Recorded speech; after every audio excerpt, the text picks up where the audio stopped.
How did Shamaji, who appeared to be in excellent health only a few years ago, vanish so quietly? Have you ever been sitting quietly with your morning cup of chai, looking at the tulsi plant in your courtyard, or listening to the gentle chants coming from the temple at the corner of your lane? In communities like Gurgaon, Pune, or Kochi, a great number of elderly have died quietly, not from heart attacks, cancer, or even accidents, but from something far more subtle, something that the seniors themselves, as well as their families, frequently ignore. I'm Dr. Arvin Desai, a Delhi native who has worked for more than 30 years as a men's health specialist. From senior lawyers still in practice in Mumbai to retired teachers in Chennai, I have walked with thousands of uncles and aunts throughout India. And after a great deal of research and consultation, I've reached one conclusion: stable blood pressure, a steady heartbeat, and morning strolls in the Lodi garden are not the only indicators of good health in old age. The true secret is something we frequently avoid because we are ashamed, afraid, or just believe that it doesn't matter anymore at this age. However, as you enter your 80s or 90s, I want to share with you a gentle secret that will help you maintain your physical flexibility, mental clarity, and the calm power of someone who has genuinely lived. The best thing is that costly supplements are not necessary. You don't have to adhere to strict Western diets or practice vigorous yoga, because your own body already contains the true key. All it has done is wait to be roused. I'll walk you through a few easy activities that will help you rekindle that life energy over the course of the next few minutes, including making your morning chai. It's not difficult, there is no cost, and all you need is your willingness to start. No one else is needed. And I firmly think that by the time this voyage is over, you will view your latter years as a period of ripening rather than a period of decline, a time when things can be more leisurely, profound, and satisfying.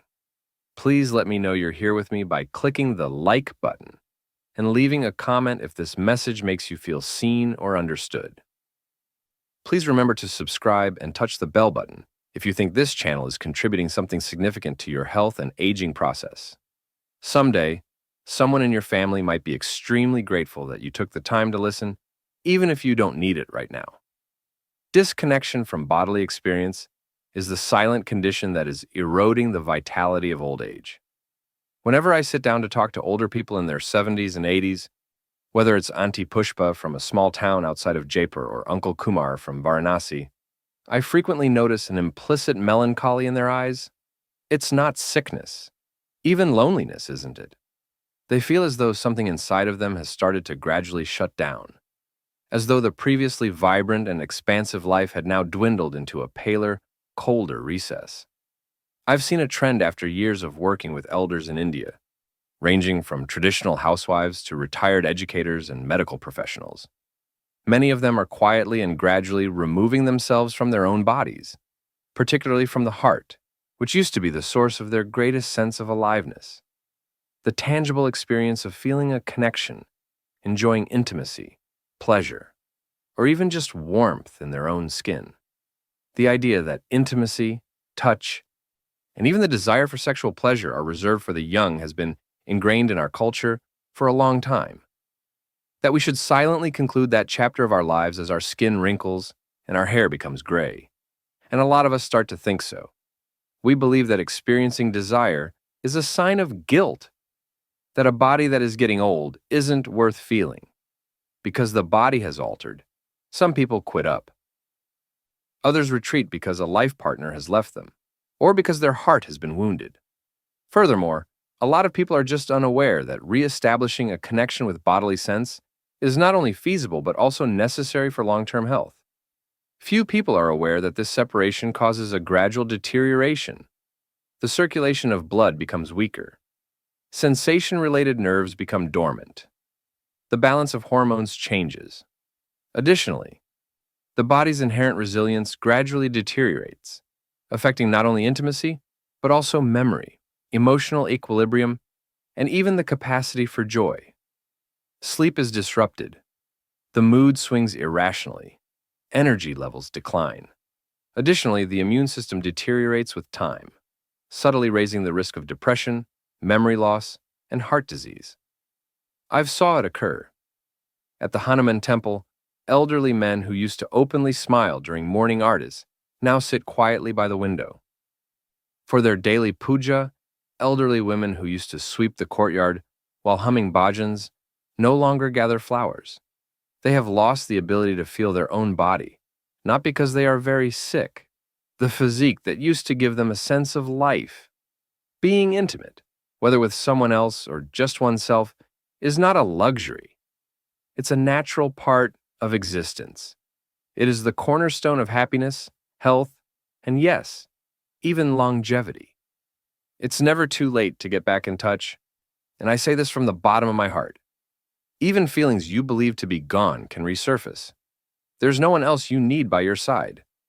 Simply being willing to pay attention to your own body in the same manner that you would to the sound of temple bells, ringing during early morning prayers, or the chirping of summer cicadas. To live deeper, not simply longer, touch life once again. I'm here. Your body is still whispering. I can still give you the energy you thought was gone. And who knows? Maybe that's the secret to enhancing your memory, controlling your heart, getting a better night's sleep, and reviving your soul when the seasons outside gradually more dreary. Why it's possible to live a longer and better life after 60 by re-establishing a connection with your body, even if you do it alone. I'm Dr. Ravi Menon, and I was raised in a Kerala traditional family. I have worked with senior citizens from all over India for more than 30 years, from peaceful Punjabi villages to retirement complexes in Hyderabad. And I have witnessed firsthand over the years that people who stay in touch with their bodies, even after the age of 60, not only live longer, they seem to have a deeper, distinct life in their lives. In a nation like India, where discussing physical intimacy, especially at an advanced age, is still frowned upon, many people are taken aback when I say this. Many uncles and aunts grew up in an era when the private sensations of the body were spoken in whispers, if at all. However, science does not avoid this subject. Furthermore, the human body is truthful. The body naturally slows down beyond age 60. Hormones cause muscles to weaken, blood circulation to diminish, and nerves to become less sensitive. However, research from both India and other countries has demonstrated that preserving physical pleasure, even through frequent and safe self-touch, can actually reverse a number of these reductions. It may be hard to believe, but blood flow to the hands and feet, as well as to the heart and brain, improves when the body is gently awakened. This lowers the chance of dementia and stroke. Endorphins are also released by the body. The feel-good hormones that promote better sleep lower tension and promote mental calm. Even testosterone, which is frequently assumed to entirely diminish with age, slightly increases, maintaining emotional equilibrium and muscle mass. However, I don't detect the most significant improvement in the lab results. The eyes are the problem. I know they're not just surviving. They're really living when an elderly man from Ahmedabad tells me I feel like myself again, or when an aunt from Coimbatore says, I can still feel, and it feels good. It is not humiliating to discuss physical sensations with a partner, or to feel them alone. It serves as a reminder that I am still here. My body still deserves love, care, and attention. The most lovely portion comes next. People frequently start to reconnect with life when they re-establish a connection with their bodies. They consume better food. They leave the house more frequently. They tend to their tulsi plant in the veranda, stroll leisurely in the temple courtyard, or spend more time grinning at their grandchildren. Reluctantly, a lot of people have asked me, Dr. Saab, isn't it too late? I'm already over 70.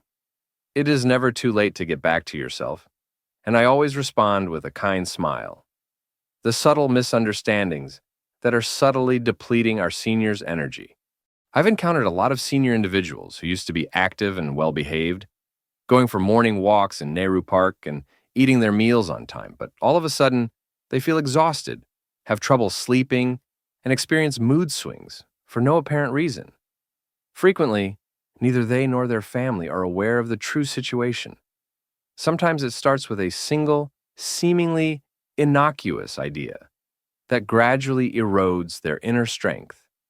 For example, I've heard this so many times that I've lost count, so why is it necessary at this age? In exchange, I would like to know if we should leave a lamp in the dark if it still has a flame but hasn't been lighted. That lamp is your body. Age merely alters the way feelings manifest. It does not eliminate them. Some believe it is humiliating to do that alone. I get it. Many were raised in households that viewed this as immoral or improper. However, taking good care of your body, from bathing and eating healthily to paying attention to your senses, is a way to show yourself thanks. It's self-respect, not shame. Some people think it's healthy to save your sexual energy. The contrary is actually true according to modern science. The body's senses start to deteriorate if they are not nourished, much like a plant that withers without water. Healing from the brain to the immune system slows down in the absence of consistent stimuli. The idea that sexual well-being is distinct from general health is arguably the most harmful. They are actually as interconnected as roots and branches. One cannot thrive if the other does not. Breaking taboos or promoting inappropriate behavior is not the goal of comprehending these beliefs. It is about releasing the burden that so many of us bear in silence and reopening the door to a more positive, connected self. The process of vitality restoration, an easy way to get your body moving again.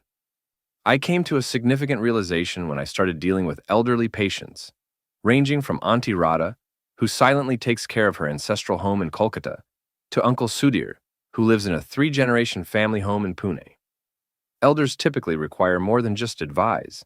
They require a clear path that seems easy, leisurely, and gentle, in harmony with the cadence of senior breath and senior living. Not grandiose inspiration, not strict directives to do yoga for an hour every day. What they really need is an approach that is simple to comprehend, like the way a mother makes her afternoon sambar, slowly, tenderly, and carefully with each stir. The vitality restoration approach was created to gently ignite the spark of aliveness that still resides within your body, the same body that has supported you for so many years, rather than to try to hold on to your youth. Something as simple as making a space is the first step on this quest. Maybe it's that comfortable spot in your bed where sunshine peeks through the curtains, or the space where you sit for morning bhajans. Make this place cozy and peaceful. Perhaps add a small amount of coconut essence or light some jasmine oil. Lay a sheet of soft cotton down. Keep a mild, skin-friendly oil by your side, not for luxury, but as a silent reminder to yourself that you deserve to be taken care of. Then, release it. As you do when you begin your morning meditation, take a deep breath. Feel the air entering and leaving. Drop your shoulders and let go of all the tense muscles. You can tell that your body is starting to say, "I'm ready," when you notice a warm stillness spreading throughout it. Reconnecting with your own sense of touch is the next step, which many people have forgotten for decades at a time. Gently examine your lower abdomen, breast, and inner thighs, areas of your body that used to feel familiar, but may now seem far away. Don't rush or pass judgment. You're just asking your body if you're still there. Additionally, your body will typically respond in gentle, elegant ways. When the sensation starts to increase, let it come in its own time. Don't force or anticipate it to happen. Instead, let it emerge naturally, like a raga in the morning. You find your way back to life in this very slowness, so savor it moment by moment. And after it's over, take a moment to sit still. Cover your heart with your hand. Give yourself a pat on the back for liking yourself enough to start, not for doing anything. This tender thankfulness is where real healing begins. What could prevent you from moving forward, and how to overcome it like a silent warrior. I usually give a gentle reminder when I lead an elder, whether it's a revered uncle or a quiet auntie, through this process. Unlike thread, this path is not a straight line. It resembles a meandering village road following a monsoon shower, occasionally slick and occasionally bathed in brilliant sunlight. However, you don't fear the trail when you know where the turns are. Our own expectations are frequently the source of the initial difficulty. Many people have told me that if I do everything, I might feel like I did when I was 25 again. However, your body now is not the same as it was back then. It's not a failure either. Success at this point in life is determined by how well you connect, how much warmth you can still feel, and how much presence you can still bring, not by how intense things seem. One deep inhale is enough to make you grin. A single instant of warmth is a silent triumph. Then there are others who find regularity difficult. If you simply water your Tulsi plant when you remember to do so, it won't stay green. It's the same with your body. Give yourself 1 or 2 moments each week, such as Sunday morning after your chai, or Friday evening before our tea. As a spiritual act of respect for the body that has traveled with you for decades, not as a duty. Some people feel overburdened by the constant pressure to succeed. They believe there must be a dramatic climax at the end of each session. But, like forcing a torrent to rush, such strain tightens the muscles and stops the blood flow. Give up thinking about results. Even a gentle feeling or a feeling of serenity is a gift in and of itself. That little voice in your own head is possibly the most difficult obstacle. What's the point anymore at this age?